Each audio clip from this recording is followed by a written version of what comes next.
need more. We need more psychology.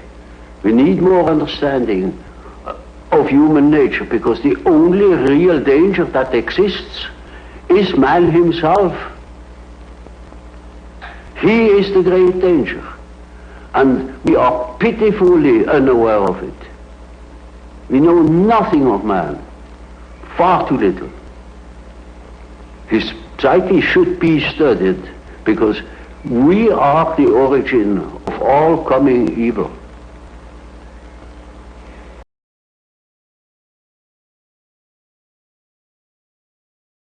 Trying to give the living reality of the self a constant amount of daily attention is like trying to live simultaneously on two levels, or in two different worlds. One gives one's mind, as before, to outer duties, but at the same time one remains alert for hints and signs, both in dreams and in external events, that the self uses to symbolize its intentions, the direction in which the life stream is moving.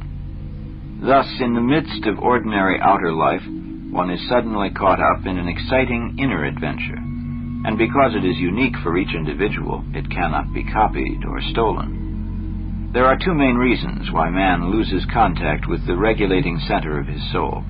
One of them is that some single instinctive drive or emotional image can carry him into a one-sidedness that makes him lose his balance. This also happens to animals. For example, a sexually excited stag will completely forget hunger and security. This one-sidedness and consequent loss of balance are much dreaded by primitives who call it loss of soul. Another threat to the inner balance comes from excessive daydreaming, which in a secret way usually circles around particular complexes. In fact, daydreams arise just because they connect a man with his complexes. At the same time, they threaten the concentration and continuity of his consciousness. In fact, whenever a human being genuinely turns to the inner world and tries to know himself, not by ruminating about his subjective thoughts and feelings, but by following the expressions of his own objective nature, such as dreams and genuine fantasies, then sooner or later the self emerges. The ego will then find an inner power that contains all the possibilities of renewal.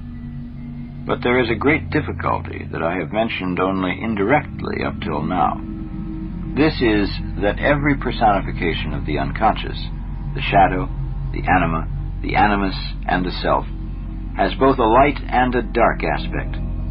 We saw before that the shadow may be base or evil, an instinctive drive that one ought to overcome. It may, however, be an impulse toward growth that one should cultivate and follow.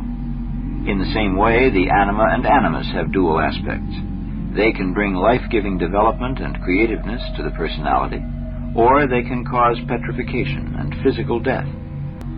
The dark side of the self is the most dangerous thing of all, precisely because the self is the greatest power in the psyche. It can cause people to spin megalomaniac or other delusory fantasies that catch them up and possess them. A person in this state thinks with mounting excitement that he has grasped and solved the great cosmic riddles. He therefore loses all touch with human reality. In order to understand the symbolic indications of the unconscious, one must be careful not to get outside oneself or beside oneself, but to stay emotionally within oneself. Indeed, it is vitally important that the ego should continue to function in normal ways. Only if I remain an ordinary human being, conscious of my incompleteness, can I become receptive to the significant contents and processes of the unconscious. But how can a human being stand the tension of feeling himself at one with the whole universe, while at the same time he is only a miserable earthly human creature? If, on the one hand, I despise myself as merely a statistical cipher, my life has no meaning and is not worth living. But if, on the other hand, I feel myself to be part of something much greater, how am I to keep my feet on the ground? It is very difficult indeed to keep these inner opposites united within oneself without toppling over into one or the other extreme.